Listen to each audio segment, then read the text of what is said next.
Hey everybody, welcome back to Hollywood 97 where the film school rejects come here to after getting rejected. I'm your host, X-Man. Phantom Magic. Ram Proxy. North Ronan. And we also got a special guest star. Why don't you introduce yourself, sir? How's it going? My name's Caleb. All right, and we're back, everybody. We're back. It's a new start. We've been away for a little bit, but we're here for the summer. And the movie we're going to be talking about is a movie that scarred so many kids in the 80s. Are we talking about Return of Oz? No. Are we talking about Gremlins? No. I mean, you already saw it in the title. But are we talking about Little Monsters with Howie Mandel? No, children. We are talking about the 1986 animated Transformers movie.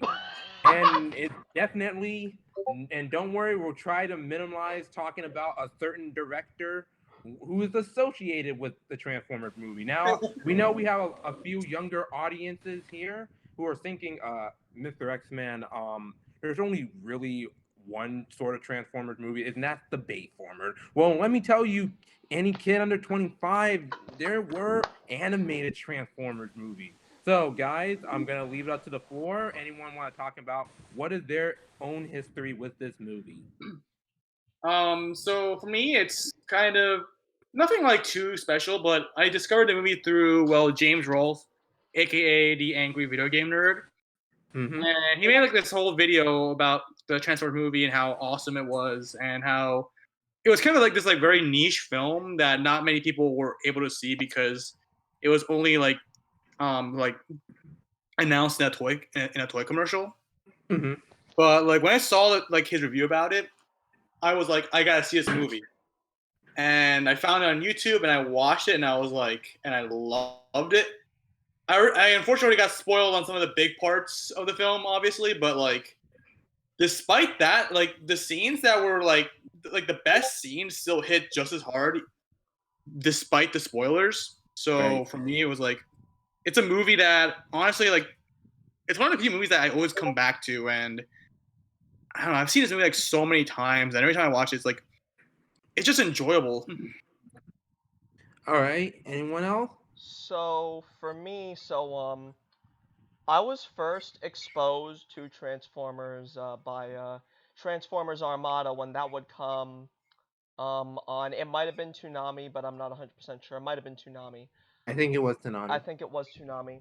But me and my dad were at the video store this one time, and he saw something Transformers G1 related, and that was the movie on DVD.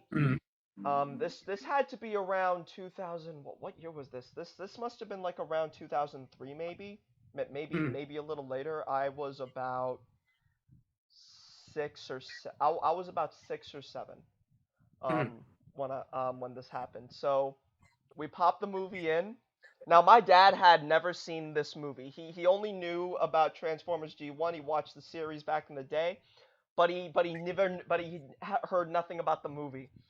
So he watched the movie, and going back to what X-Man said earlier about this movie scarring children, yeah, it's so much fun. It was so much fun to watch all my favorite characters die in horrific ways. Oh god. But going like seriously, I love the movie. It's a lot of fun. Like Phantom said, it's a movie I always go back to. It's one of my favorite Transformers related things. And my favorite thing related to Transformers G1. And keep in mind, this movie was my introduction to Transformers G1. I had no knowledge of Transformers G1 before this movie. So keep that in mind. All right. Anyone else? Well, I'll mix it up for you guys a little bit. I have no history with this movie. I watched it for the first time yesterday. As a matter of fact, I don't have a lot of Transformers history under my belt at all. It never really happened in my life. So it was an absolute delight to watch this magnificently beautiful movie. I didn't understand the plot in any way, shape, or form, but it cheered me up enormously. All right. I also am a first-time watcher of this movie, and I think it's also fair to say, Caleb, that whether or not you know what the hell's going on, it's going to be a fun ride. Honestly, even as someone who now I wouldn't Um, consider myself like a tremendous Transformers fan, but I do enjoy Transformers, and even as someone who is familiar with Transformers, the story can be a little tough to follow at with Yeah. me, times. with me, this is I first like Ram Proxy. I saw this movie about when I was about 7-ish on TV somehow, and I was a pretty casual Transformers fan as a kid.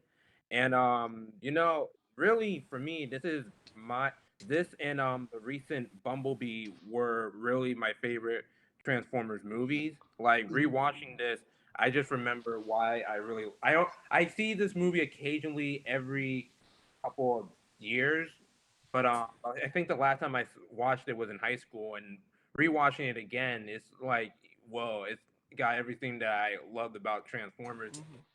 Even though the plot is pretty off key with the original G1 series, it's still like fun to get into and stuff like that. So yeah, so this movie has a special place in my heart with Transformers. Yeah. See, Mm. personally, I go to Transformers when I want to watch when I want to watch giant robots kill each other, and this movie Mhm. has just that. So Particularly that's like why dinosaur Transformers. Yeah. I. Yep. TVY7, yet some of the most brutal dismemberments of characters that we find beloved, but oh, it's okay because they're robots. Actually, Yeah. I'm gonna give you all some fun history on this movie. Awesome. So, the reason why Hasbro wanted this movie to happen, and this is why they showed the trailer Yes. in toy stores. Hasbro made this movie to sell toys because they wanted to introduce new characters. Oh yes, absolutely. Here's Yeah, it's a $6 million commercial, is what it is. here's Wait. the funny part though that and this part always makes me laugh. When see in order to introduce new characters, you got to make some room. Yep. Actually, you want to hear some more like fun and useless trivia? Sure. Shoot. Fun fact: Japan never got this movie, Wow. and that's why Transformers on the Famicom exists. Wow. I'm not even joking. That's Damn. actually the reason Wait, why really? that game exists. Jesus I'm Christ. sorry, Japan. Wow. Yeah, Japan never got the Transformers movie, so they never knew how Optimus Prime died, and why Hot Rod became Rodimus Prime. So they made the video game for the Famicom, which is supposed to fill in that void. Wow. Oh my Yeah. god. But speaking That's of funny. that, yeah, there's one death scene that I really want to talk about, and that is, spoilers, the death of Starscream. Let's just talk about how fucking crazy that death is. Like, when I was a kid, and just like, it's not the death of Optimus Prime that got me. When I was a kid, it was the death of Starscream, and I was never. And I'm sorry for all the Transformers fans out there. I was just never a Starscream fan to begin with. But watching him crumble to dust, I remember being like 7, just my jaws just like drop, being like, "What?" Like when you think about it, he was fucking like just fucking disintegrated or something. I'm like, what in the what? Mm-hmm. I was just like, Oh my god. And "Whoa, this they is a really killed." this is supposed to be a kids movie. I was like, "Whoa, they really killed him. He's Yeah. dead." Even for kids, I don't think we were ever supposed to like Starscream, but he always came back. He was There actually is after this movie there was a follow-up episode called that was literally titled "The Ghost of Starscream," where Yep. Starscream starts possessing like different different Yeah, what's Decepticons. even funnier is actually in Beast Wars. Yeah. Starscream actually appears again as a ghost, Oh, Yeah. and that's right. he the episode is basically about how Starscream like lies about how he sacrificed himself to protect the Decepticons when in reality he was killed by Galvatron. Oh my Um, god. let's talk Ah. about Yep. History is written by the we're victor, talking but Starscream is just gonna try anyway. let's talk about the music. Let's talk about the music. Like Oh Oh, my the god, music. the music, dude. And I'm not even talk. Well, go ahead, X-Man. I'll let you go first. this is one of my favorite movie albums of all time. Like, you know, Mhm. it's still this music is still stuck in like the only reason this movie could just be in the 80s is because of the hair metal vibe. Mm-hmm. Mhm. Like, one of my favorite animated movies is Heavy Metal. Mhm. And say what you say about Heavy Metal, that soundtrack just rocks. Like, my two favorite songs on there is The Touch, which I was happy they brought back in Bumblebee, even though it doesn't make a lick of sense, Huh. and that one where those shark robots hunger, like those are like just great music. I Like forgot the name even of it, but that was a cool ass song, and I love that whole scene as a. I love that scene as a whole. like Yeah. even the incidental music that was done by Vince DiCola, who was also doing Rocky 3 at the time with Unicron. That theme song is fire. Oh, that scene is amazing. Oh my Yeah. god, Honestly, dude. I love the just the OST in general because like it just reminds you so much of like the '80s sci-fi. Like some of it actually some of the music actually kind of reminds you of like Metroid music in a way. Right. A little bit, yeah. Especially in the early scenes. It has like that, like you said, it has that kind of it's very nostalgic to listen to. Even if you didn't Yeah. grow up in the 80s. I don't know about you guys, but for me, I don't know, it's just nostalgic to listen to. It's Yeah. nostalgic, but it doesn't feel outdated. Like nothing about this movie It feels. doesn't. Well, okay, maybe some aspects of the movie, but like the Really? soundtrack definitely does not feel like an outdated like soundtrack. It feels like yeah, this is a time capsule of the '80s. Wait, what's Like the outdated? space. I'll get to that later. Oh, okay. I'm not talking about the movie. I'm not talking about the soundtrack. I'm talking about, like maybe like some of like my main. Well, I'll get to that later. Yeah, go. All right. I'll get to that when I get to like the cons of the movie, I guess. But yeah, you all kind of just X-Man and Phantom just described everything that I love about the. Like I said, it sounds very nostalgic. It's a time capsule of the '80s. My two favorites, my three favorites actually would have to be the theme song, the touch, The touch. four The favorites. touch is The the touch touch is is great. It sounds like an amazing. anime. Yeah, it sounds like an anime theme song. It kind of Opening. Yeah. a You little got the bit. touch. Yeah, my You favorite got part the of Whenever the you're feeling down. power. I would say Touch and Dare are the best ones. Dare, Yeah. Dare. I was about to say Dare. I have that song on my phone, and as well as Instruments of Destruction. The one when the Decepticons invade the Autobot ship when they're going to Autobot City in the beginning of the movie. I really love I that also song. even the that one song by Weird Al Yankovic is really good. That's Oh really yeah, good. Dare to be Stupid. Yeah, That song was so good, and I love it. it's funny how a Weird Al Yankovic song just fits so well too. Like especially with that scene. Yeah, Yeah. right. Like, oh my Caleb, god. North Ronan. I feel like we took up most of the conversation. You guys want to say anything about the soundtrack? You know what I like about it most is it Mhm. never missed an opportunity. There was Mhm. no sense in like restraint. They go, fuck it, we could just toss in another song, and they found another opportunity right from the get go of this movie. They went, we are on it. Let's go. They continued for And the it entire always movie. comes. It was wonderful. Right. And speaking of Al Yankovic, the actual like cast in general is really impressive for this entire movie. Oh, and that's what I want to bring up as well.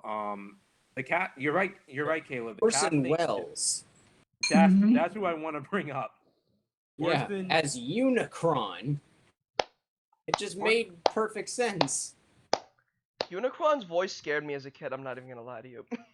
Mm-hmm. Unicron as a whole scared me as a kid.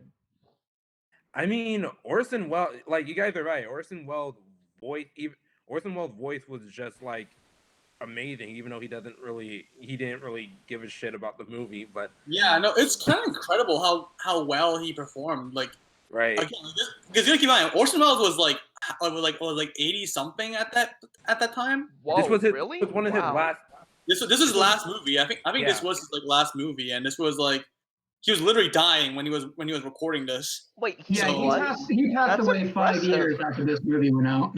Yeah, And That's- it's kind of it's funny to think that like Orson Welles considered to direct the greatest movie of all time. His last role, his last like film project is Transformers, but like I don't know, I just find that like really interesting, and his performance is like it's so well done. I had no idea it was that old. Yeah, he was really old. He was Wow. like at his for my last semester in college, I took a film class and we had to watch Citizen Kane, right? Mhm. About that same time, I was doing a drawing of Soundwave from Transformers, right? Mhm. And it just occurred to me while I had to watch Citizen Kane that week and draw Soundwave, I remember, oh wait, Orson Welles was in the animated Transformers movie. And I brought that up to my teacher when we were talking about Citizen Kane for class, and I said, "Do you know Orson Welles' last movie was the Transformers movie?" I don't think my teacher was pleased that I brought that up, but like, it was just like I just thought that was just funny. Yeah. Wow. Can I also say that if you're trying to cast someone as a massive sentient planet that eats other planets, you probably want to cast someone who doesn't truly care. Someone who sounds above and beyond all of this. But Like, he will eat your planet and he will eat your ego. yeah, Yeah, That's- pretty much. but not even just Orson Welles. You had like people like Casey Kasem on here, Leonard Nimoy on here. I like, was all- I was gonna bring up Galvatron in this movie. I think Yeah. I loved, even as a kid, I was like, yo, Galvatron's voice is fucking like that is Like, one every- just milky sounding voice. Like, holy crap. like you got Judd Nelson playing Hot Rod. You got every big B actor in the '80s to do this. Like, it's just like that's pretty cool. Yeah. Yeah. No, that was sweet. No, it's actually kind of shocking. Like this movie had such a like a tremendous like cast, and Hmm. also like can I say like the animation for this movie is phenomenal. Oh, First time, Yes. like literally the opening shot, like where we see like Unicron just fly through, and you see all just the little details of his body, Hmm. and also the inside of his body, like all the details. And I was like, wow, that is incredible. the part where Megatron turned into Galvatron is probably my favorite part of animation in this movie. Like, Oh when you- yeah, That was a like you cool have to turn segment. off the light to like enjoy that part.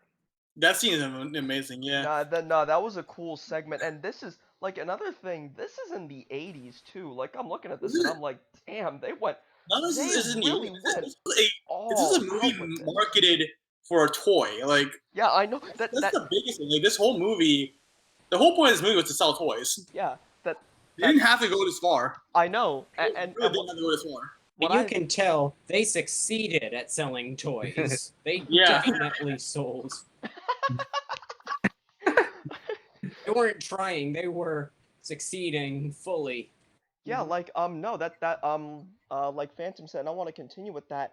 One thing that surprised me is like you said, they didn't have to go that far, but they actually went the extra mile to make not only I keep forgetting the name of the animation studio, but that animation studio, they pulled out all the stops for this movie. Actually, They I got looked- all I their was best actually fan. excited before. Toei Animation actually worked on this. I heard Yeah. that they did. Yeah, they did. They did. I actually just looked that up. I thank you for reminding me. I forgot about Yeah, that. Hasbro gave the animation company an extra $50 to work on the movie.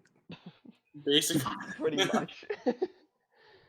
The Toei Animation comes in and we're like, hey, so We heard you're working on a movie. Yeah, Need help?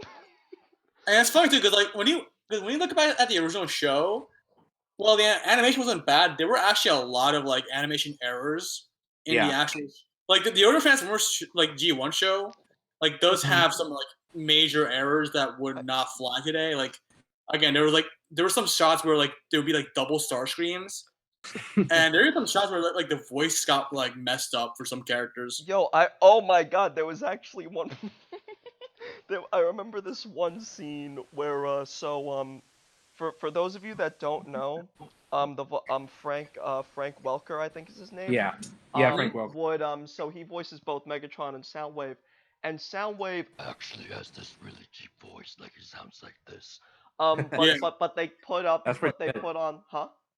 That's pretty good. That was a pretty good sound. Yeah. Thank you. Mhm. But they put up like this. Obviously they have like the audio plugin for it. Yeah. And Oh, wow. what's There was one funny? scene where they, What's up? oh no, go ahead. Oh, but then there was this one scene where Soundwave goes and it's just regular audio. There's no audio plugin when Soundwave is speaking. So literally you just hear excellent revenge.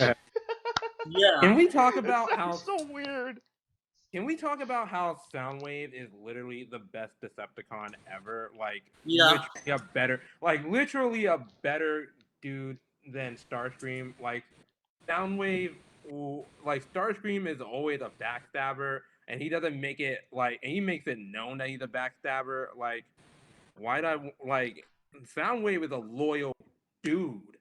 He is Yeah, a like loyal. no, like I would say the two most useful Decepticons are Soundwave and Shockwave. Mm-hmm. Well, Shockwave is like, obviously watching over Cybertron. So like, so Megatron trusts him if taking care of Cybertron.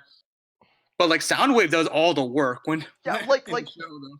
I'm just gonna rant for a minute. Go ahead. Megatron. Why the hell is the man who is constantly trying to kill you, the man, like X-Man said, he has made it known that he is a traitor. He has made it known time and time again that he wants to become the leader of the Decepticons at any cost, and that includes killing his leader. Megatron, why is this guy your number two? Well, what is he doing for you? What does he give you? What I never understood that. And going back to what you said, Phantom, Soundwave's doing all the work and he's just your communications officer? This dude is your most loyal soldier and he's just another it just doesn't that's why whenever I see that movie and I see Galvatron killing Starscream, I'm like, you should have done that. Like, you should have done that from the beginning, man. You should have done that from the beginning, dude. Why did you wait so long? Also, another thing I noticed actually, Yeah. like like the fight scene in the train in Astro Train. Oh, that was Like, how did Starscream end up winning that? That's what, because like from the looks of it, Soundwave was able to take down Devastator. Yeah, right? Like that's what yeah, like I don't know. I totally forgot Devastator was in it in this movie since I haven't seen it in years. I totally forgot that he was in it. I totally forgot. I didn't realize how much my favorite Autobots were always the Dinobots. I totally. The Dinobots are phenomenal. Yep. I totally forgot they had that much screen time in this movie. Yeah. Yeah, but they had that's like oh my God. lines and It's like just like it was just like, oh sweet, the Dinobots actually lived through the movie. Can I just talk about speaking of the Dinobots, can I just talk about how much of a badass Grimlock is? This is why Hell Grimlock yeah. This is why Grimlock is one of my favorite Transformers because I can't remember the name, but those Judgment guys, those guilty or innocent guys. Right. What I love Supreme Court. like Yeah. the Supreme Court, thank you. Oh my, so the Supreme Court is like execute them, and then Grimlock just stomps and he goes, "Me Grimlock say execute them." I love that scene so much. That is one of my favorite scenes in the morning. That is one of my favorite scenes in the movie. I'm like, Damn, Grimlock is a total badass. Holy shit. Yeah. Right. Actually, one thing, like this is like a slight complaint. I wish we had more scenes where, like, so you know, like the scene where Grimlock is asking for more stories by the old guy. Oh, I Yeah. wish we had that. Yeah. Yeah, like that's actually one of my Oh. main issues with like I would say like the middle or like later middle part of the movie is I know X-Men said this earlier. Not in this podcast, but like another time he said like that the movie kind of stops having a story. Right. And after rewatching it, I kind of noticed, yeah, it kind of does have like a moment where the story is kind of on pause, and we just see a bunch of stuff happening. Don't get me wrong, it's all cool stuff. Speaking but, of the old man robot, Cup was his name. Cup, I yeah. think so. His name was You Cup. know what's my favorite thing about Cup? Because they keep calling him the old man. I like how they had to give him bags under his eyes. They had to give a fucking robot bags under his eyes to indicate that he's an old man. Yeah. I know. That's They why also he- have to give a robot Another thing I a love him, handle actually- or mustache Yeah. and other facial accoutrements to. Well, I mean, they did Another it thing with I love the about junkyard Cup- guys. Right. Another thing I love about Cup though is that despite the fact that he's always being called the old man, or like he's kind of like proud that he's like one of those characters. He's not like upset when people call him that. He's actually like kind of happy about it. He's like, oh yeah, that means I got experience. And he talks about all these like great stories. That's what I'm like, that kind of makes him like really interesting. I don't know. I That agree. gotta be a little weird because he must be about the same age as Optimus Prime. He might be like that. That's another thing that I feel like he's old. I feel like he's a bit older than Optimus, to be honest. But who knows? I Yeah. mean, it could be chalked The up to robot the fact became- that Optimus is a prime too. So Yeah. Yeah. maybe that has something to do with it. I want to talk about the human characters. So, like, Sam Witwicky, if you're not a fan of the franchise, but you know the Michael Bay movie, Sam Witwicky is the Shia LaBeouf character, and he showed up here. And he also had a son in there that looks like Armor Ray from Mobile Suit Gundam. And I'm just cannot get that. Actually, out of my mind. I'm like, I really hope you're joking because the name was actually Spike. Spike. Spike. Yeah, Spike was Sam Witwicky is only for the Bay movies. Yeah, Spike okay. was the character from the TV show. In the movie, he's all grown up as an adult. Yeah. And he has a Wait, son son, named And he had Daniel. a Yeah. son that looks like Armor Ray from Mobile Suit Gundam. Yeah, kind of. It's just I just kept thinking that. Yeah. Honestly, I don't have too much of an opinion on them. Like they're fine as they are. To be honest, like I think Spike being with Bumblebee is kind of cool because they kind of were like the best friends in that movie. Yeah. Or sorry, in the TV show, so like it makes sense that they're together. I guess we can assume that Spike's dad is either dead or something. I don't know. I mean, yeah, it's the Phew, year yeah. 2005. Can I talk about that? Can The I talk future, about it's that? crazy. So, before we started, we were just having technical difficulties, and they thought we would have hoverboards in 2005. I was having technical difficulties in 2001. Oh You mean man. 2021? And it's like, we're Oh, or and no, it's like, wait, why do I keep saying 2001? My bad, 2021. I meant to say 2021, yeah. it's just it's like Jason Jason X where it takes place in the future year of 2008. Oh man, we really overestimated our futures, didn't we? Right. We sure did. Hell, It's like the movie's only like 35 years old, so it's just like oh my god. That's Yeah, in funny. fact, actually, one thing I noticed is that we don't do that anymore too. Like, I think we've come to the understanding that we're not going to advance that quickly, Yeah. so we don't make like you don't see movies nowadays. Like, oh, in the year 2045, we'll have hoverboard Yeah, or not because if the we're movie gonna most have likely a won't. movie that far in the most likely we won't. no, but a lot of movies like that usually have that kind of stuff set in like 25, 26, even 3000. that's why I feel like movies from the future should not say the year they were made. Like like Yeah, just in put like the- 20XX or something. Yeah, Yeah. in the legendary sequel Blade Runner 2049, literally don't get me hyped up for that age. Like, I'm waiting for it. Mm-hmm. Yeah, dude. Like, I want to see you're That gonna was have me. also even building off of another future that didn't quite. Original Blade Runner was in 2019. Right. We're creeping though. We're getting close. Exactly. Yeah. In some weird sort of dystopian way, we're already there. It's just not as neon as we want. Dystopian. I suppose you're right. Yeah, you do make a point. Uh, um, one thing that I want to point out: do you guys know that? Do you guys notice the swearing in this movie? Oh Yeah. Oh shit! What are we gonna do now? Yeah, that's another thing. I'm like, I can't believe that shit got away with that too. Like, Right. Well, I mean, the movie was rated PG in 1986, so yeah, back then I mean, PG if actually meant Beetlejuice something. if Beetlejuice can say fuck in a PG movie, why not? Yeah. Sure. It's But yeah, that's still like yeah. supposedly there's an urban legend that there is a cut that exists that has more alternative death scenes and more swearing, but I'm pretty sure that's not even remotely true. Didn't they make a cut where they actually like removed the swearing though? That's what I'm talking about.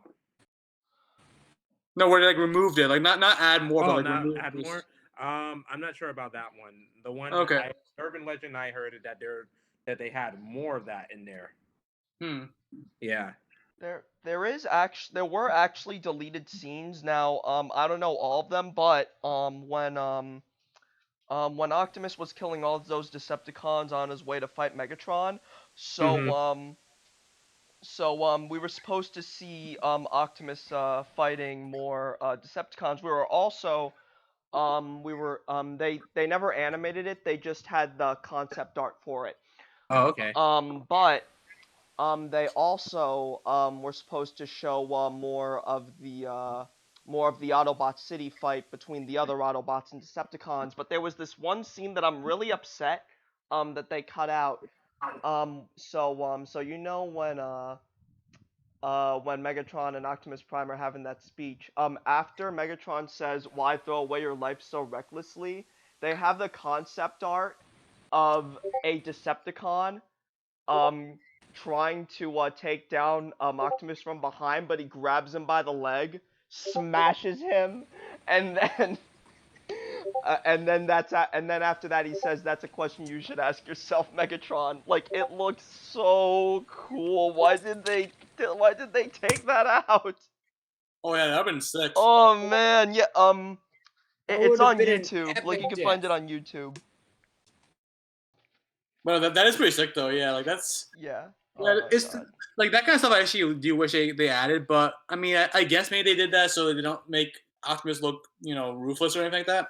Who knows? Yeah, maybe.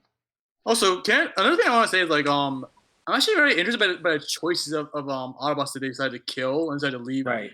behind, or Transformers in general, because like first off they kill off the Insecticons, which is like kind of interesting considering they were like weren't they like one of the more like popular toys at the time? They were, Yeah. Yeah. Because they were like the opposite of the Dinobots. Yeah. Pretty much. Yeah, that was that was something I found interesting. I also find it interesting because now I don't know about you, but I know a lot of people that love Prowl. Yeah. Who was the police car. Mhm. The way, not only did they kill him off, he died a gruesome death, like for a robot, I mean. Yeah. Like they show a close up of his eyes turning orange and then the smoke's coming out of his mouth. Yeah. Like, They also god killed damn. Ironhide, and obviously the biggest one is Optimus and Megatron. Now, Yeah. Megatron makes sense if you want to upgrade him to Galvatron. Yeah. I think that was like the riskiest move they could have done, because he's like the face of Transformers, Yeah. and they just killed him. Right. Again, they needed to make room for that Rodimus guy. That is true. Yeah. Like I seen this, like I said, I've seen this movie several times in my life, and even though I haven't watched this movie in a long time. I still can't believe Optimus really dies in this. And Yeah. I could, and I didn't, and you know, I forgot that he died like near the beginning of the film, not near the end of it. I was just like, whoa. Every time I watch it, I'm just like, whoa, like they really killed him this time. Like I really wonder how kids in 1986 felt watching that in theater. Like they I must have have an answer all to been. this. Hmm? I What you have said? an answer to this actually, because when I was doing the research on this film to help better speak about it, it actually solidified Optimus Prime's position within the Transformers universe because kids were Wow. outraged. They were very upset by this. And in fact, it sort of mildly worked against the idea of selling new toys. Wow. Wow. Not That I 100%, didn't know. obviously, new toys definitely still sold, but like, yeah, there was not a good response to that. I think one of the articles I read said there's a barrage of letters from angry parents about their kids' reaction to Optimus Whoa. Prime's death. Yeah. Wow. They were all wearing Yeah. they were all wearing their black shoulder things after they saw that movie. Actually, it was funny. So, like, I think it's either season 3 or season 4 of G1. They briefly bring back Optimus, but as a zombie, and they have him die again. I'm just laughing at that idea. They haven't died. And I think eventually they actually do resurrect Optimus, like Yeah. eventually, because some people were like, "We want Optimus Prime back. We want Yeah. him back." So I think they We missed eventually him. do bring him back, and then I Which- mean, I don't blame them. They had to. We miss Yeah. him, and we miss sales. And we miss sales. We miss we miss sales. Why aren't you guys buying our toys? We miss Optimus.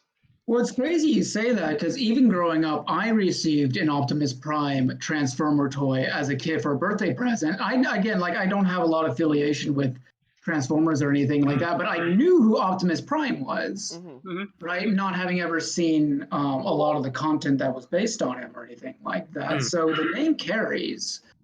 Yeah, like one thing that is to go by what you said, Caleb, Optimus is the face of Transformers, and you know what Optimus looks like even if you don't know his No, name. what? And Yeah. even then, I'm Even- sure everyone knows his Absolutely. name.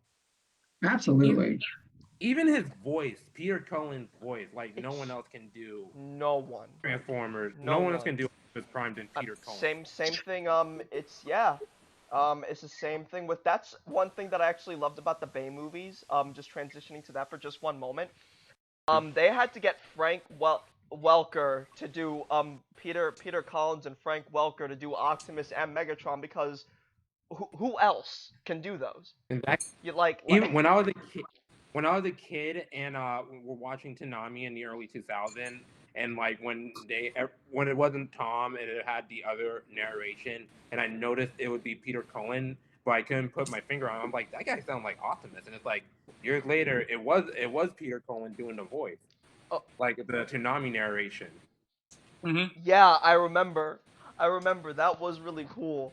Like, go ahead. how crazy it is for Peter Cullen to be doing a narration for Gundam Wings.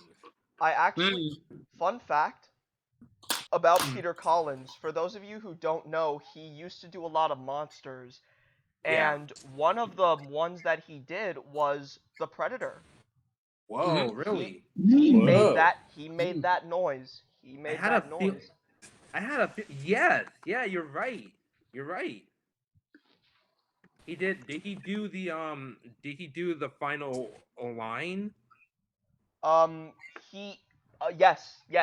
He did he did the final line. He did the line in the second movie. Yeah, he did all of it. He Yeah. did the whole thing. That's And crazy. even if you listen closely, like you can kind of like hear it a little bit. Yeah, now I gotta rewatch that again. Yes. That's crazy. No, yeah, it's Yeah. nuts. No, this dude is like really talented. Like one thing that I've always like I actually went in to look at Frank Welker, and if you listen to Frank Welker's Frank actual Welker. voice, Yeah. he sounds like Fred from Scooby Doo, and he Even though he's did playing Fred from Scooby-Doo. Scooby Doo too. He did a lot of stuff. But yeah, it's just really cool to see these voice actors do like different things and just Yeah. hear how talented they are. And another thing that I have a feeling for the last 40 years, Frank Welker been in pretty much every single movie ever because of just how many voices that he done. yeah. Yeah, Oh, like not even, oh, go ahead. like like not even for like TV shows, but like major actual film production stuff. Just like he's just making banks off of like just with that one voice. I mean, honestly, I don't blame him. He's got a really good voice and he's got fantastic range. Yeah, And Peter Collins just has like an overall just very nice, very gravelly voice that's just pleasant to listen to. yeah, So he also did King Kong, by the way. yeah, He did yeah, that too. Oh wow. Now he did a yeah. lot of monsters before he did Optimus. Let's speaking of Optimus and Megatron, I think my other favorite scene is the final fight between the two of them in the beginning.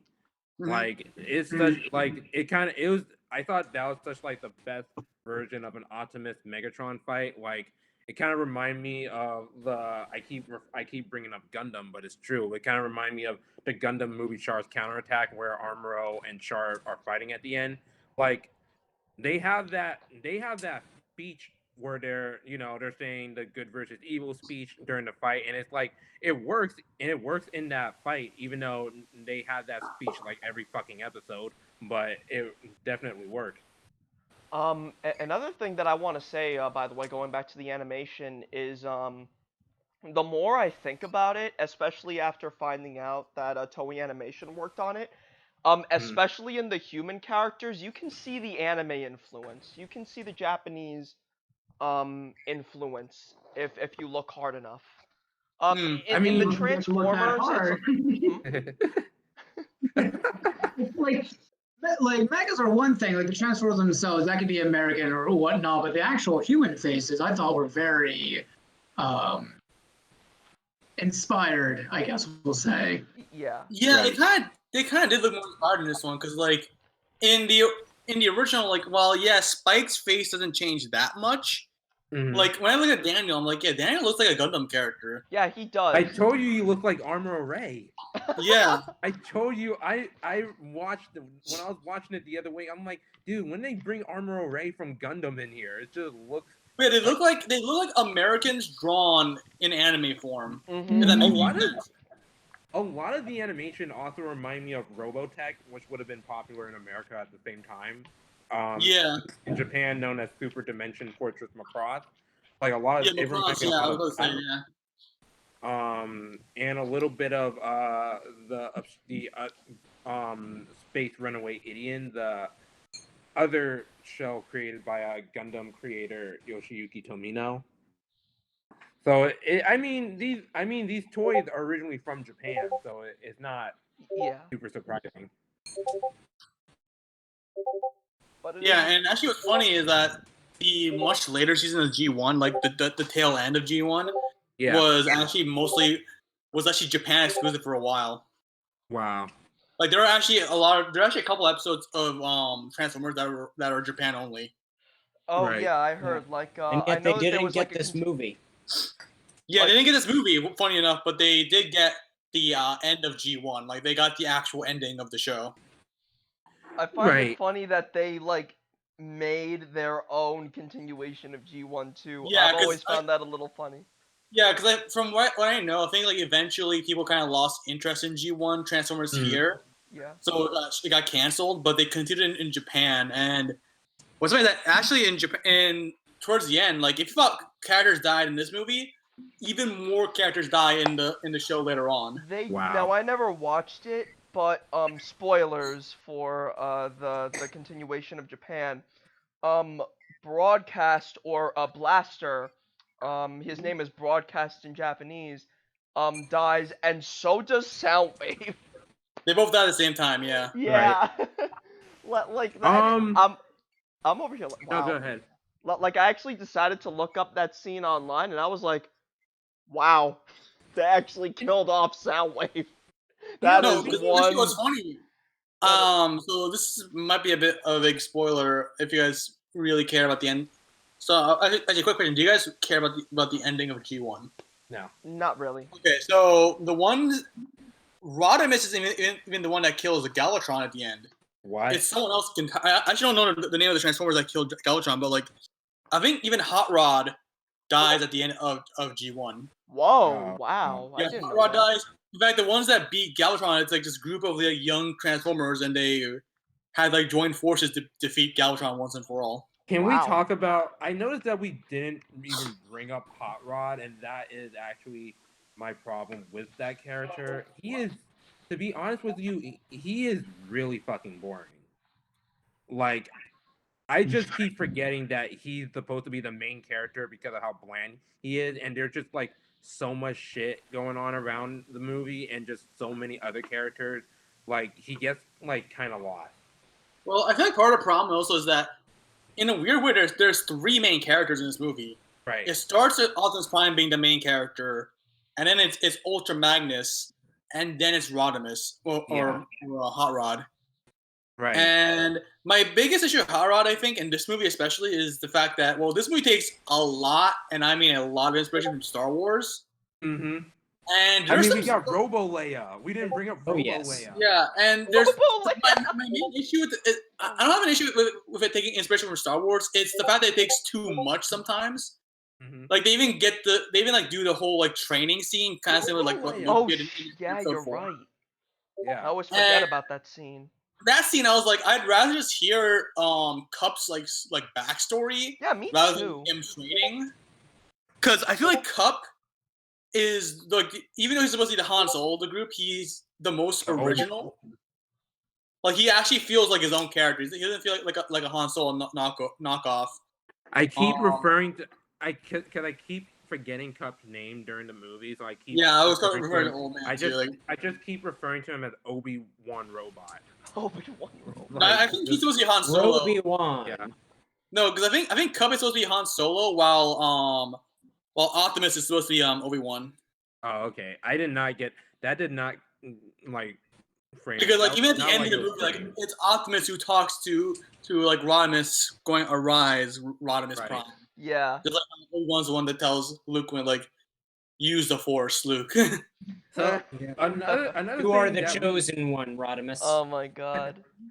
Another thing that we didn't bring up either is the MacGuffin of the movie, which is the Matrix, which was not even in the Transformers mythos until this movie, and I cannot stop thinking about Keanu Reeves, Lawrence Fishburne, and Carrie Ann Moss.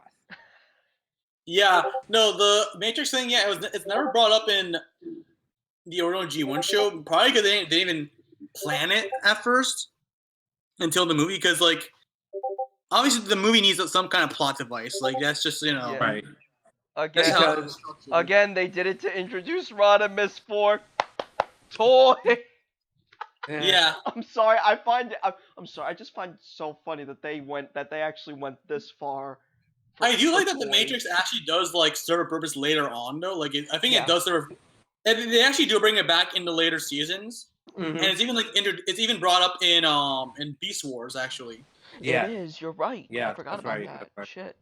Which by the way, if you're a huge fan of G1, I definitely recommend Beast Wars because Beast Wars actually Beast does I Wars. I tie a lot to refuse Beast to Wars. spoil shit. Beast Wars in this at least too much, but yeah, Beast Wars is my favorite Transformers related How killer is related that show. Is that It's theme song? Same. How killer is that theme song? Beast Oh, Wars. Boost. how killer is that?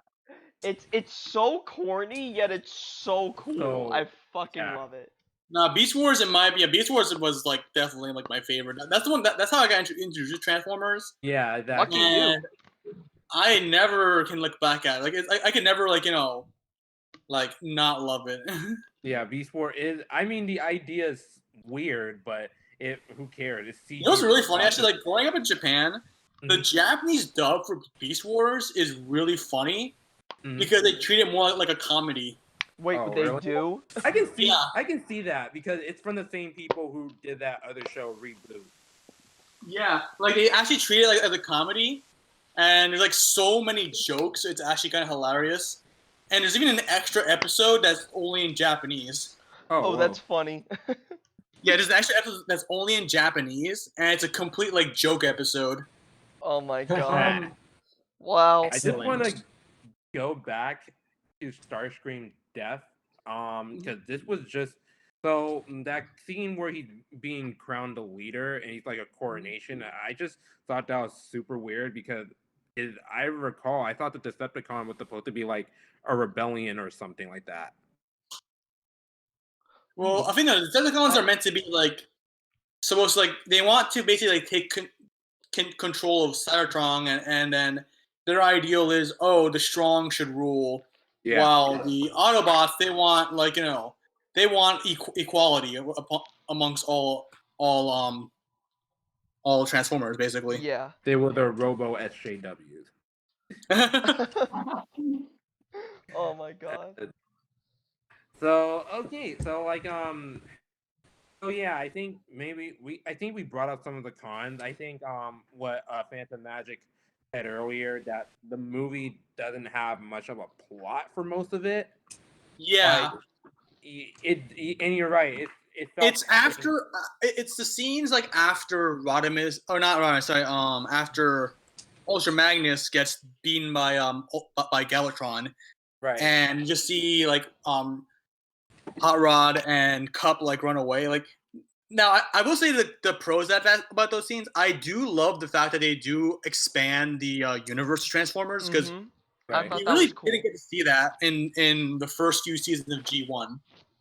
Like, the first few seasons were all centered around Earth, and we like barely saw Cybertron in the first few seasons, and we really didn't see anything else. So it's really cool that we got to see all these like other worlds, and like how, I guess, like how messed up it is.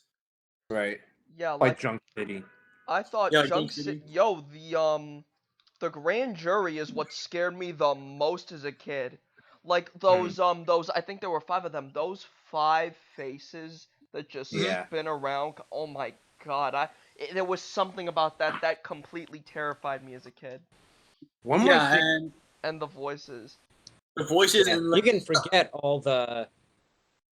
forget all the robots with giant laser cannons. It's the legal system yeah, in this world it's that truly terrifies. Another thing, nobody was even guilty. Everyone was Right. declared innocent.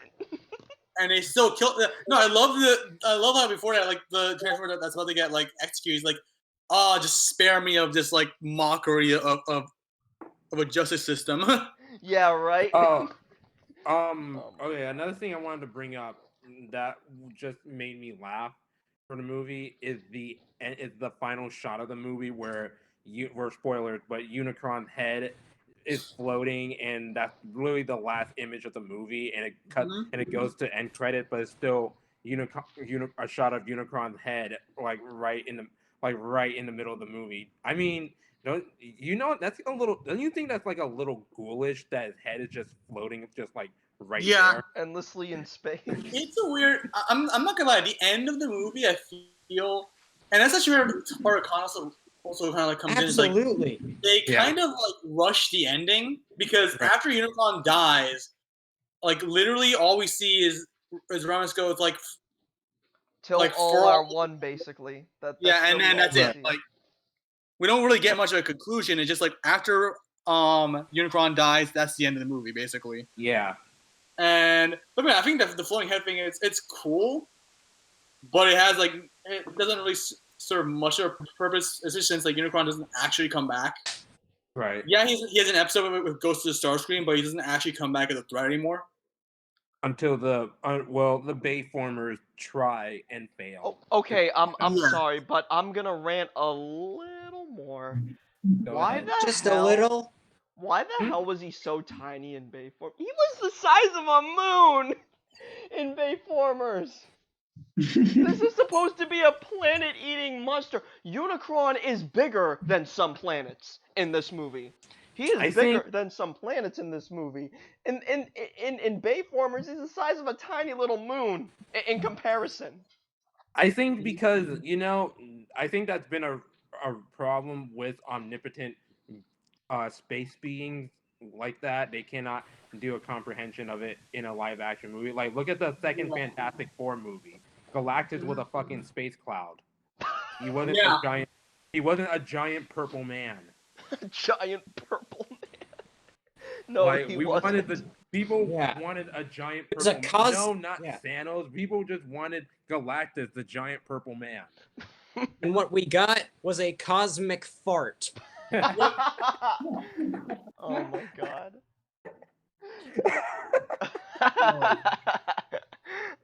Oh, Oh my god. We got a galactic wind breaking. It's like, Yeah. yeah, I realize like a lot of times with these like epic characters, like movies just can't do it justice. Like they've never done it like justice because they're just too. I think they're like they like, oh, this is too unrealistic for live action or whatever. You know, that's what I don't mean to get off subject, but referring back to the Galactus thing, I remember that being the complaint about the movie. Most people were saying, "Oh, that giant purple helmet would have just looked ridiculous." Fuck you. That's what I wanted to see. I seen concept artists do Galactus fan made art that could have just been in the movie. Don't tell us it can't work. Yeah. If you gotta 'Cause you scale him can't down a find a little, way. fine, but still, make him look like Galactus. I don't want sand dust. I want giant purple man, and I don't want Thanos. That's mid-level purple man. Mid-level purple man. Oh man. All right. So, does anyone else have anything else to say about the movie? Other than my cons for the movie, I pretty much agree with everyone else. So towards the middle of the movie, especially after listening to everyone, yeah, it does lose its story, and also I do wish we heard more of Cup's war stories. Like I'm over here like Right. Grimlock, like, hey, Hot Rod, shut up. I want to hear Cup's war. I want to hear the story about the Petro rabbits. Which that also like, expands the story of like Transformers. It's like, It wow, does, there's yeah. so much to this world, and we get glimpses of it in this movie. But like, again, I'm not an expert with G1, so I don't know if they ever go back to that in later seasons. But from what I know, I don't think they do. No, I don't think so. I don't think so. I think the movie it's kind of like the South Park movie. The movie is almost non-canon in a way, if that makes sense. Well, yeah, I guess, but like it is very well. Actually, the movie is very much canon, just because like of all the because Optimus does stay dead. But it feels like it's its very own story. It's contained. Yeah, it is in many ways. Yeah. Especially considering the fact that that the show would never go this deep. Yeah. Like it feels like it almost feels like it's a completely different show. Like if it weren't for the characters and the fact that the movie was called Transformers, this could be anything. Right. This could actually be anything. The cool thing, the interesting thing about the movie that it came out in the echelon of 80s cartoon movies like that were being done by Hasbro's, like My Little Pony, the Care Bear movie, the G.I. Joe movie, which I also like. But I feel like this was the best of those four movies. And like the G.I. Joe movie, from what I know, like a character was supposed to die in that movie, but they decided to tone it down because of the reception of the Transformers movie.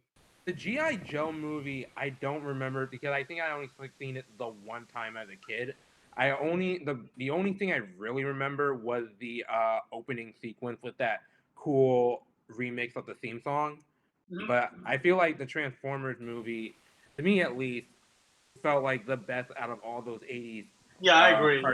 Movies, commercial cartoon movies.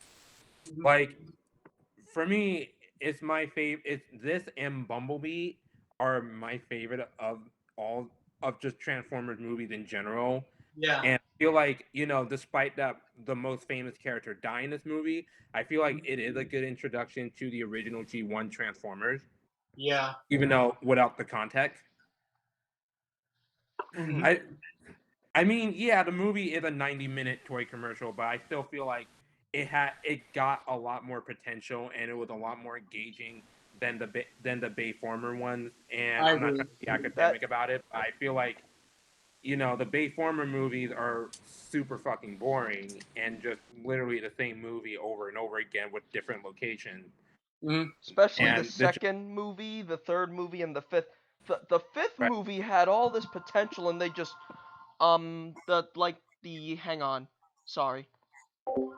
and and another thing is it's just like because they really just don't go to like outer space or anything in these Bayformer movies. And Yeah, they play it very safe. and it's just too much and they did well without the human drama.